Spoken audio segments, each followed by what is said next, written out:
MusicMedic.com. I'm not sure. Let me get this camera in here. We're live, so don't say anything crazy. Okay, here we go. All right, let me make sure I'm on the right. I'm on this Wi-Fi, and this is the Wi-Fi I'm on. No, don't know how to change my Wi-Fi. Hey, we need a note. Let's see. After these messages, let's see. We'll be right back and draw a picture of a bee. We will. I can't draw a picture of a bee. I can make a bee. We will be right. I have that dyslexic capital letter thing. You know, like the Disney. Like I have to make my D's capital and my B because I never could figure it out. But I used to do this thing where you go like bed. Okay. And this makes a B and this makes a D. Yeah. Looks like a bed, right? Yeah. Yep. Matt Budd's watching. Matt Budd is there, so we're okay. Somebody from Peru, somebody from Brazil. All right, we got some people Matt Budd here. from North Carolina. I mean, what more do we need? Wow. Let's go ahead and get started now. Yep. Now we got a few. We gotta let this. Let it simmer. Let it brew. Hopefully Mulan doesn't bark at me during this one. Hey, can I get a thumbs up if you guys can hear? Okay. Can you hear? Okay. How does it sound, Matt Budd? Or Matt Budd. Now we have to wait 3 seconds. That's right. Yeah. I gotta wait even longer. I'm looking at my phone over here. So Oh. Wait. 4 days from now. We're gonna hear about it. We'll hear about it. We'll give him a minute. What do we need? Do we have some giveaways? We got some giveaways. All right. Shh, don't tell me. Yeah, shh. Matthew Slauson is working. That guy has some cool work that he does. That's. Rich is on there. Rich is watching. Ooh, I'm gonna do, we got a couple minutes, so I'm gonna do the add people. I'm gonna let the friends request thing and Matt and Rich try to get on here too and see, like just during the video, because we would like it, yeah. We can hear you. Rich we can hear you. us. Hey, it's good, Rich, because you're right there. He's standing right next He's to us. standing I here. literally reach out and touch it. It's right here. Okay. Janosch is watching. We did a video lesson with him last week. Oh, yeah? Yeah, from Germany. Oscar. Hey, Janosch. Janosch. Are you pronouncing his name right? I think so, yeah. He taught you that? Shh at the end. Oh, shh. Janosch. So, Matthew. Yes, Matt, we should get you on a video on here.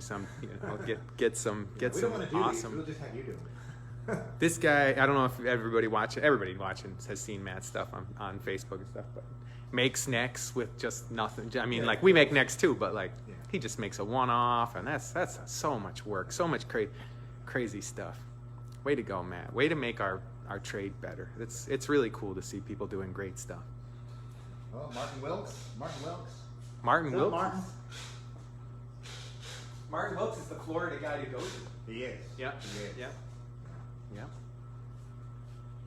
Martin's been doing great repairs there for a while and playing great. Yeah. Got a lot of good people around here, you know. Yeah. Almost too good. I know, and then we're gonna throw this shot. I hope you're prepared. Yeah. Oh my! Now everybody's watching. Oh my. Yeah. Don't be nervous. It's okay. I think we should we get started? Let's do it. Yeah, let's do it. Okay, let me get some camera. Quite a bit of people watching, so. I hope I got the right. I hope I got my tripod set up, worked up. Let me back up. Back up a little bit. And we are, boom. We're officially live. Go ahead, Ryan. You look beautiful. Thank you. Crushing my own. I got you. So we're going to be fitting necks. Fitting necks today. I'll show you. We'll be showing you how we fit necks here in the Sax Pro Shop. Great. Got a couple things, a couple examples here. First thing is obviously checking to see if the neck needs to be fit. So I got here a Busher Aristocrat. Here's the neck. I'm just going to go put this in. First thing I'm going to do is just kind of I can feel a little wiggle there. Okay, I can feel a little wiggle in it. Yeah, I mean, it moves. It's one of those that you should be able to tighten this up with just that quarter little turn, and it still should not move. But this, as you can see, I tighten this up. You know what I like to do here, Ryan, is spin it all the way around and see if it feels even all the way around. You do that? And if it gets if it gets tight and then loose, then you might have like out around. Maybe both out around even. Okay. Yeah. And receiver out around. Yeah. Yeah. This one doesn't really. It feels good all the way around, so it's probably round. But we'll get in there. We'll check it out. So that's the first thing is that kind of test fit. So a little bit of wiggle, a little bit of back and forth. So we're going to check to see if it's airtight. So we take our neck checker. I'm gonna come on in here a little bit, Ryan. You're good. We got a sound guy over. You guys can't see. I got 17 people sitting here watching. Got a sound guy. So this is our neck checker. What this does is when you tighten this, it expands this little rubber gasket, allowing you to check the connection between the receiver and the sound. So put this down. Do you put any oil or grease on there? I don't.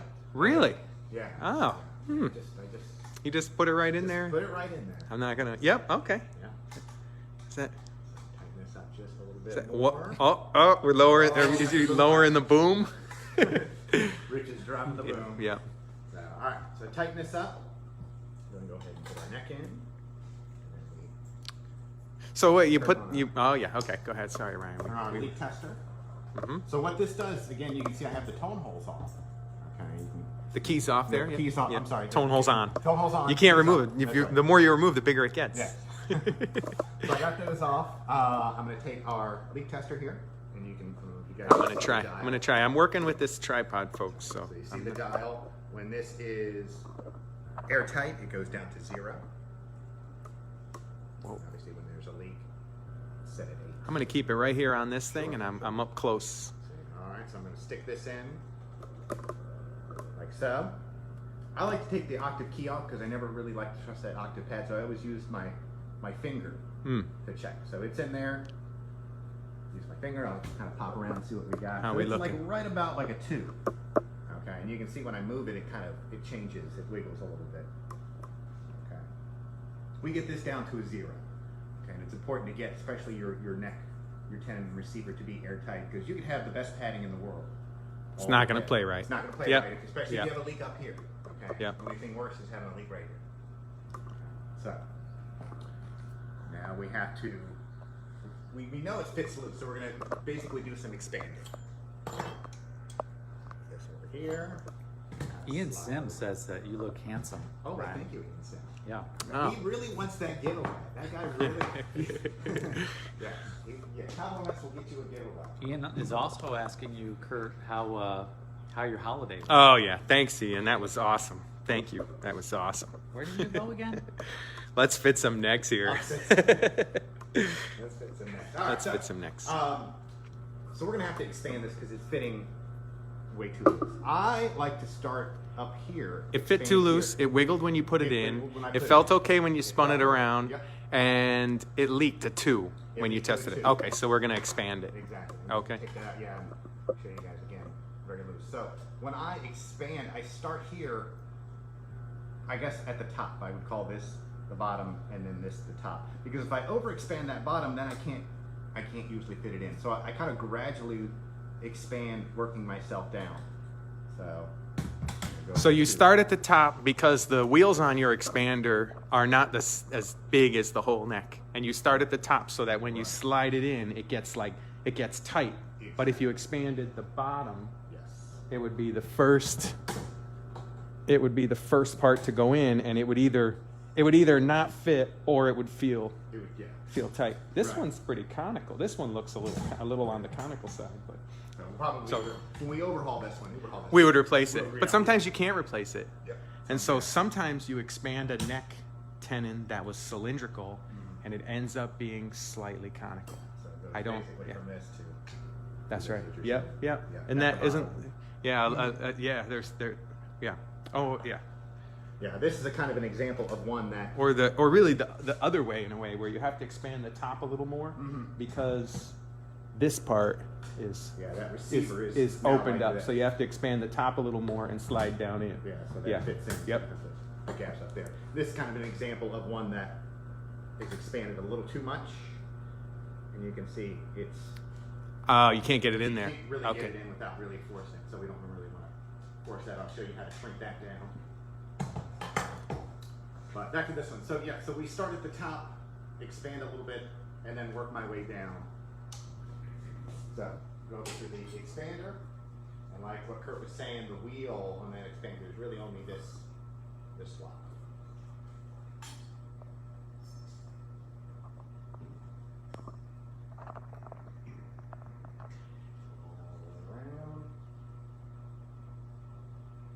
And he's just expanding that neck. Oh, Ian, about my trip. I'll tell you later. There was a neck-related incident on my trip. Yeah, I'll tell you about it. A good question. All right, so we just expanded just a little bit. I don't want to go too crazy. And I just want to kind of check that fit, that feel. It still feels about the same. Okay. So I wasn't going too crazy with it. Now you're going to go crazy?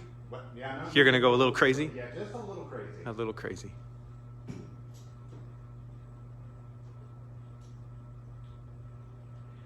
Neil, that is the old that's the old Votog Gorilla expander, and we're also working on a project to make an expander. And actually, I think that I was told that that's the first one. When they first came out with that, I bought that a long time ago. As soon as I saw it, so that was when I was fixing horns in my house.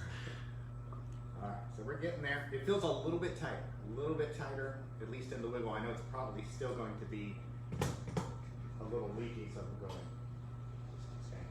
I did move it down slightly. Maybe I can get over there, Ryan, a bit.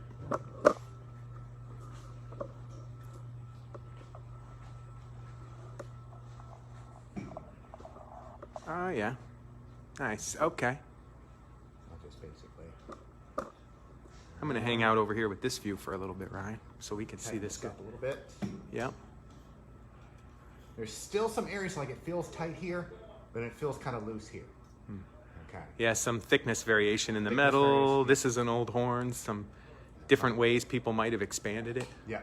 Yeah. The old pedal expanders they put in, and they just do this. Yeah, right. Get the bulges. A lot of times you'll see necks look like that. Put that back in. Oh yeah, it's getting there. That wiggle is pretty much gone. Okay.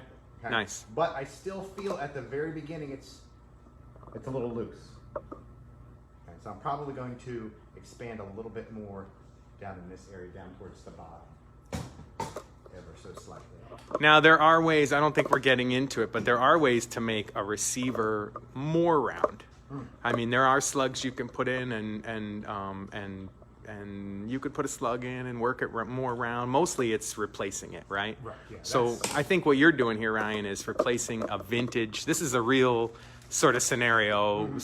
Here's a horn that needs a repair, and it's a vintage horn, and the neck is not exactly conical, or the cylindrical, and the receiver is not exactly cylindrical. Correct. Yeah.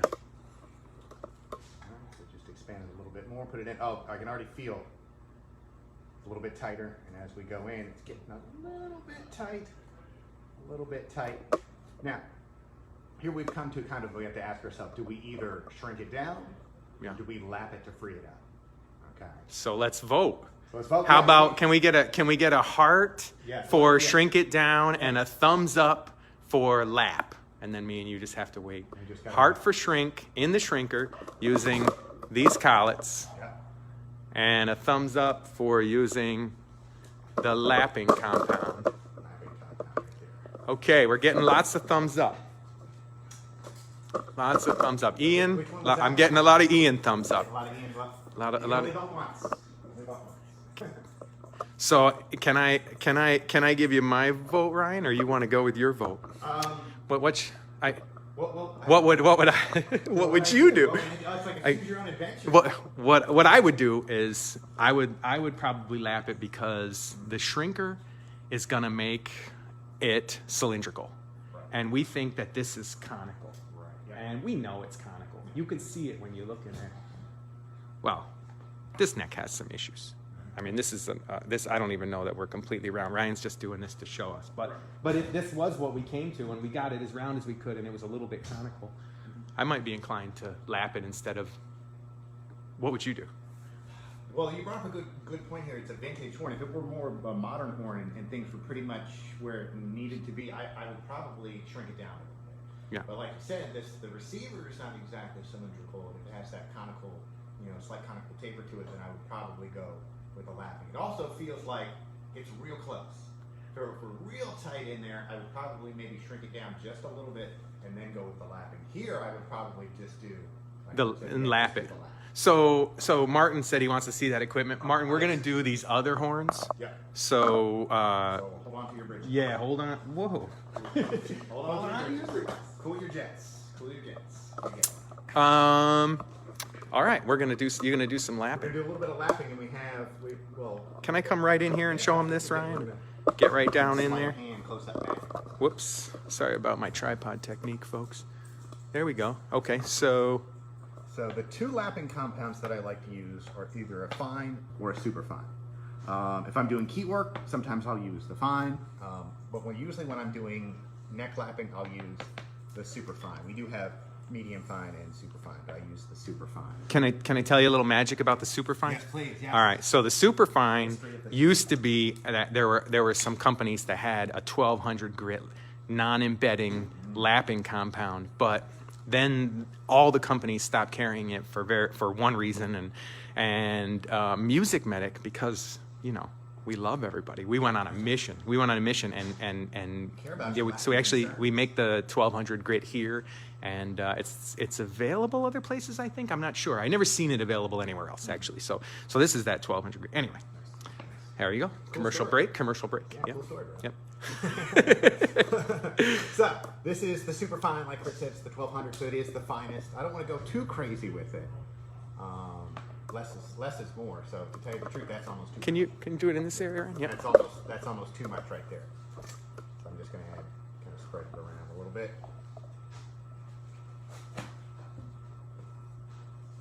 Oh, really?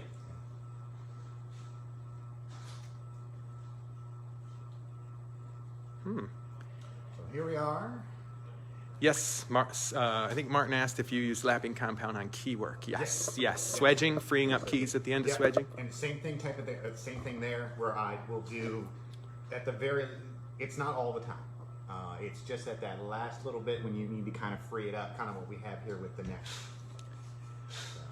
And I guess sort of the reason that we talk about whether to lap or that is that if you were to lap and the neck was hitting in one spot, right, Ryan? Like if it was hitting here on the bottom and my hand is the receiver, and then only hitting there, and then you lapped it, and then you made this part that used to hit only here, if you made it straight, now you'd have a little indentation where you lapped. Lapping isn't going to make things straight, it's going to make them fit. Exactly. And so if they're already straight, you shouldn't really need to lap, but if they're not straight, you might need to just be a little dirty. Yeah, exactly. Right? I mean, we're all friends here. Yeah.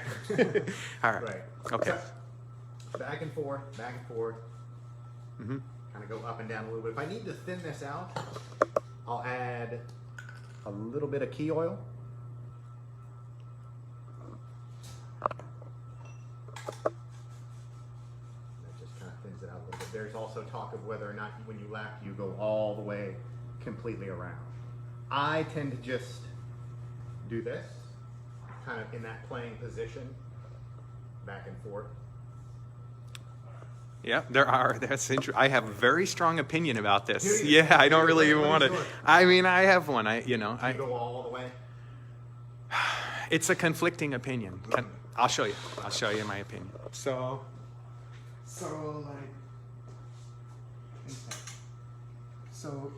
if I mean, I don't know. It all works, right? And you want it to be 0 and the neck has to fit, so you get it. But since the way I do it doesn't exactly go with I do it this way. I turn and I come out. And I go in and out like this. I mostly do it because it works faster. Mm-hmm. I'm not going all the way around as well but I guess I don't have a strong, I just do it that way and I feel, but when you think about it, if this was not cylindrical, would it not make the most sense to put it in place and just do it right here, just to wear out where you're actually going to play it? Or is this here, I think it's a feel thing for putting the horn together and having the horn fit good and fit all the way down. But I guess as I'm going in like this, I'm lapping things. It's like you're getting, not only are you lapping this way, but you're also lapping kind of this way. Maybe in a place I don't need to. I don't know if this much thought needs to be. Right. Yeah, but yeah. Anyway, I guess I don't have a huge opinion about it. But. So, and we can already feel that it's getting better. the more you did this. Even now, Yeah. I can feel it's feeling a lot. Especially the way I did it. Yes, I think that's really what I noticed it. I noticed the difference. So now you just have to use some kind of, I tend to use a solvent. Neil asked if you thin that with Ultimax light, and this is medium. that's medium, but you can use light. penetrating oil, you can use petroleum. Actually, it will work just as good to use petroleum. It may even, this is in a petroleum based oil. Grease. Yeah. So using a petroleum-based grease would not be a bad idea. Right. Kind of makes Yeah, sense. but this is what we have on our bench, and it works. And But the medium oil, I tend to use for most of my oiling. I do tend to use the medium. But yeah, I will use the light too, especially when I'm cleaning it off. But to clean off this existing lapping compound, I do use a solvent. Here I'm using acetone, the good stuff. Just be very careful, especially around old lacquered instruments. Because this will take off lacquer. Martin said he got a neck stuck once, but so far he's made it out alive. I've seen it in a shop one time where a neck got folded over, and it was it just gave, and oh my gosh. So that means when you're here turning, maybe you'll do one of these and we'll hear it. And it's and you gotta stop, clean things up. You don't necessarily always want to power through it. Yeah. When you get that creaking, it's and it's not good. All right. It is very important to make sure that you clean all this lapping compound, especially from in this slot, the receiver slot. Everybody Even the forgets screw. that. Yeah. The screw out, clean the screw off, because you don't want any excess lapping compound, because that over time will just start to wear that. And that's at the end, right? Yeah. Not during not now. Like Yeah. At the very end, I'll clean it off. Some solvent. I'll go even so far as to use some key oil. So let's just check our fit now. Sorry to cut your head off here, Ryan. You're a headless horseman, but I'm trying to get in there to. Okay. So it's okay. It still feels a little tight. Maybe lap it a little more. Probably just lap it just a little bit more. The nice thing we can kind of see around here, again, this is kind of an older vintage horn. It's going to be a little rough, but we can see where it's wear hitting. marks. Yeah, we can see it kind of gives us an idea of where it's contacting. Same thing if you look inside the receiver. It kind of gets us an idea of where things are contacting. Can you hold the weight of that guy, Ryan? Let's see if I can get some. I'd like for you guys to see this because you can really see that that right in here it hit, which actually that's often this spot right underneath the slot, right down in there. That's where it won't hit because this crushes together, as a lot of us know. This crushes together, and when this slot gets crushed together, something has to happen on this tube, and right there it bulges out. Hey, can I show that tenor that we have? Yes, Let me show you that tenor that we have.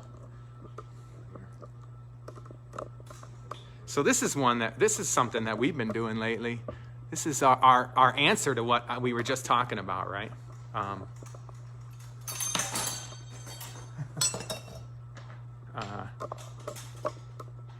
Neil asked if you lap with the screw removed, and I would lap with the screw a little bit loose. I don't know. I would, not engaged, but you can take it out if but you don't need to. Yeah. But you don't necessarily need to. So this is, if you hold the weight of it, Ryan, I might be able to show it.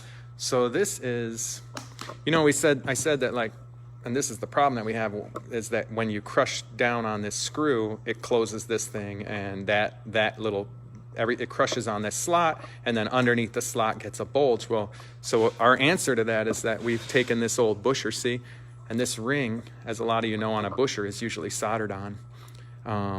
But it's also a separate piece that's soldered on. And we actually cut 4, see there's 1, 2, keep going around, Ryan, and there's the 3rd slot, and there's a 4th slot. So now, this thing is like a collet, and it's got 4 separate parts. If it had 6 slots, it would be more of a collet, right? And when it crushes down, the spot underneath each hole is, in our opinion, less likely to expand.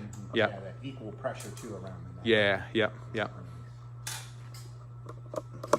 In retrospect, maybe next time we do that, we should make them a little wider too. The big wide Selmer ones, like this Wilmington Alto has a big wide receiver. Yeah, maybe we should make a little. But we were going for kind of a period look, right? Yep. All right. So now we've checked it out. We've lapped it. We need to go ahead and check our neck checker. Some people said SML style. That's the old SML style. They used to do that same, and I assume they did it for the same reason. Martin separated the holding from the ceiling altogether. Yeah. So that would be an interesting another one to talk about Martins and Con. Yep. Sorry, Ryan. Go ahead. The double socket in. Yep. Next, King Super 20. So, all right. So we've got our neck checker in. Go ahead and put our neck on. Still fits a little tight, but that's all right. I'm going to aim it down here, Ryan, and see what we got. There we go. What does it say? It looks like it went down to 0. All right, nice work. Can I just pull this up here? Let's see. Oh, yeah. Yep, that went right down. Cool. So it feels good. It goes down to 0. Then clean it up. Take the screw out. Clean that thing. Clean it all up good. You use your pipe cleaner. Get on the inside. Using solvents. Go do that. I'll use the key oil at the end to really kind of clean it up. Get all that. Wipe it till basically it's clean. So. Do you want to do that overexpanded one, and we'll look? I do want to show them this. This busher it only has a high F. Some of the modern horns, most of the modern horns nowadays, go up to high F sharp. So you can see on this one, that high F sharp tone hole is actually kind of right in that receiver range. Yeah, it certainly is. Right there. So when you put in your neck checker, you actually have to make sure that you don't go too far down. So if you're down here like this, not gonna work. Not gonna work at all. Okay, so what I tend to do is I'll put it right about halfway, so it overlaps just a little bit.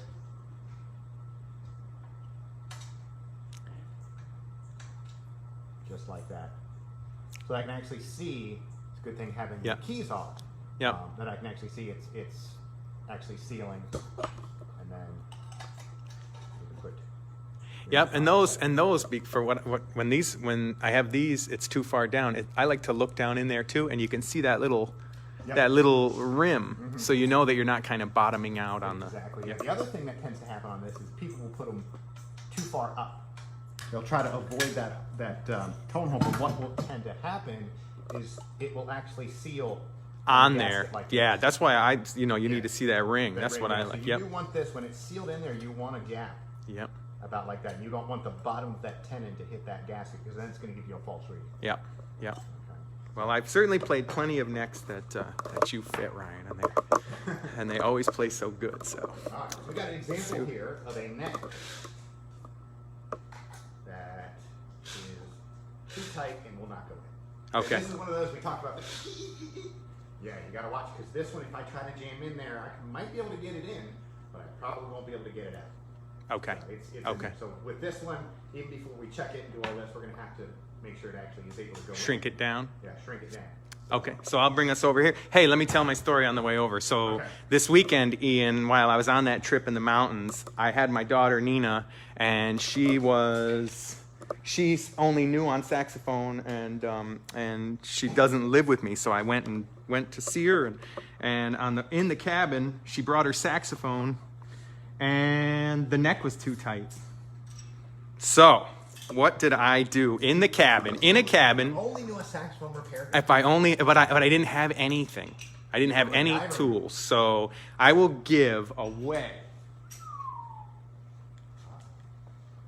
three.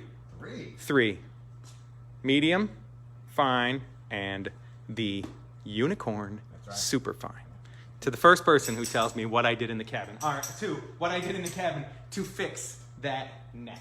Exactly what I did, what you could use in a cabin to fix that neck. Okay, all right, let's keep going. All right, I like that. Quizzes. All right, so we have to basically shrink this tenon down in order to fit into that receiver. Traditional way is to use Matthew Slauson. Not fair. Sit down back there. It worked so good. Yeah. It worked great. It really worked good. Just 2 times. I put it on twice. I lapped it out. I was like, I'm not even going to do it anymore. It's fine. Right. Yep. No cavities and minty fresh breath. I've always known the toothpaste trick, but I never had occasion to use it. Yeah. Yep. All right. Anyway, here we go. So, traditional way to shrink the tenons down is to use a collet. We obviously have the MusicMedic collet shrinker here that we make, along with the collets. The size on this is a 24.5 millimeter, and you can see that fits. That fits nice. Mm, Okay. nice. You want this to fit nice. You don't want anything. Let me try the 25. Matt Hess is walking. Hey, Matt, or watching. Hey, Matt. It's one of the OGs. Yeah, one of the OGs killing Yeah. little Atlanta. Yep. So, Matt's doing some nice repairs in Atlanta in his shop. What's here's Matt's the- shop's name? Saxocentric. Saxocentric. Cool. So 25. This is a 25 millimeter. And I want you to see how this is too loose. Oh, yeah. Okay. I'm sure it'll shrink down. I'm sure at one point in time it'll start to move it, but it'll turn it round to an egg shape. So you don't want to use a collet that's too big. You don't want to use one too big because when you crush it down, it won't be round anymore. Exactly. Right, Yeah, it'll right. turn it, from round Yep. to like oval. Okay. Shape. This is the fit, as you can see, the 24.5. Just a nice fit. Okay. Couple tricks on using this MusicMedic tenon shrinker. You have to kind of zero in the collet, so I'll just slip it in like so. I engage the handle. When it's out here like this is when it's engaged, not here, here, not here, not here, here. Okay. Okay? So we're just going to tighten this until it stops clicking. So right about there. So it's zeroed in. I'm going to put the neck in. Just give it one little click. Engage it, and I can feel that it's not really tightening. So I'll just go a couple more until I feel it. Oh, yeah, there we go. Move it around, shrink it a little bit, rotate it, shrink it. Now there's, again, the whole controversy of do you engage and then No, move? don't do that. Or do you engage, move, just like No. sway. Actually, we will take the tool back if you do that. That's right. Yeah, you lose the tool. It will just disappear. Yeah, we'll send it right Yeah. to your house. Don't do that. That's Don't right. do that. He'll take his tool. So it's engage, disengage, rotate. Engage, disengage, rotate. Okay, take it out. Okay. Let's just check that. See how it did. So I'm trying to get a good camera angle for you. There we go. All right, so let's see. They're still about the same. It won't go in there? Won't go in Okay. there. So we just got to do a little bit more shrinking. What mandrel is the tool? I think Neil is asking what mandrel. Like this mandrel. This is a dent. This is our dent rod. So this tool here has 3 holes in it. One up here somewhere. Just two. It has 2 holes in it just now. two here. So it has one here, and it can be screwed onto the larger dent mandrels. Yep. Put that back in. A few more shrinks. And we tighten it down 1 click. That's the nice thing about this shrinker is I can take it out, fit it, come back and pick up right where I left off. There we go. It's going in Better. Yep. You can see, but it's still right here. It feels a little too tight. It's one of those when I'm fitting necks here in the shop. Once I fit it, I'll usually go to somebody and like tell me what you think of this fit. Sometimes I'll maybe fit it a little too tight. That's what I did to Nina's neck, Yeah. and it didn't work. Just a It didn't little work. too It was tight. too tight, and I had to use toothpaste, as Matt Slauson said, who gets free lapping compound. We should really send it for toothpaste. I know. There you go. You said it. There it is. We're getting there. It goes in all the way, but to me, it just feels way too tight. Okay. You can see I'm really having to kind of struggle to get this up. Okay. And again, I'm always doing this with the receiver loose. Okay. So you're in the same place you were. That's right. So one more click. 1 click. One click. We'll see. This may You don't want to go too. You don't want to go too far. That's right.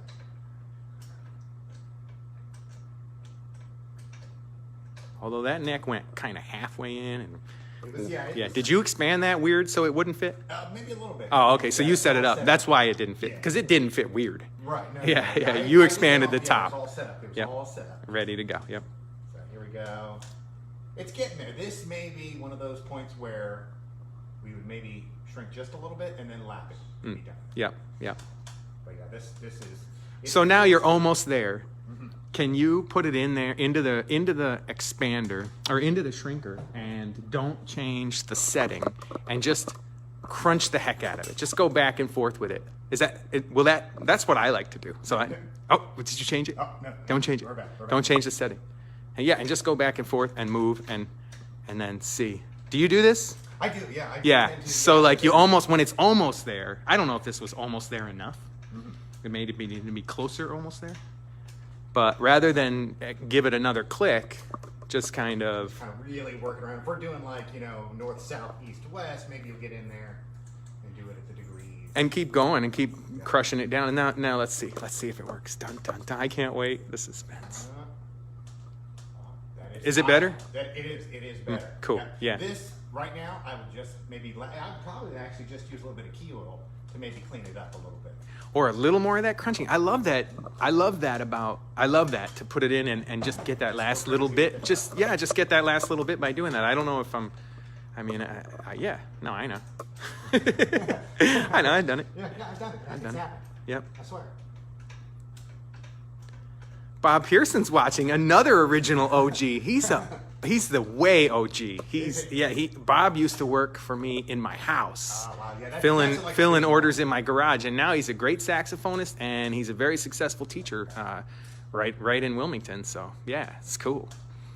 So there we are. It's fit pretty Hey, good. Bob. I'm gonna try just a little bit of key oil Okay. to see if this does anything. Maybe loosens it up. Maybe cleans it up a little bit. I'll do Curt Smith where I go in and out. Oh, that's it right there. All right. That looks pretty good, Ryan. Yep. Feels pretty good. So you might not lap that. You might just check it. I might not lap this. Okay. It may be good. Save yourself some cleanup. I do make sure I wipe off tenon in the receiver, and let's see how this fits in. That's it right there. Cool. Yep. Let's see. Yep. There it is. Nice. There we go. Nice. Airtight fit. Yeah. All right. Thanks for watching. We'll see you next Wednesday or maybe Friday. Yep. Tuesday. Whenever Thank you, everybody. Thanks for coming. All right. Happy repairing. Bye-bye.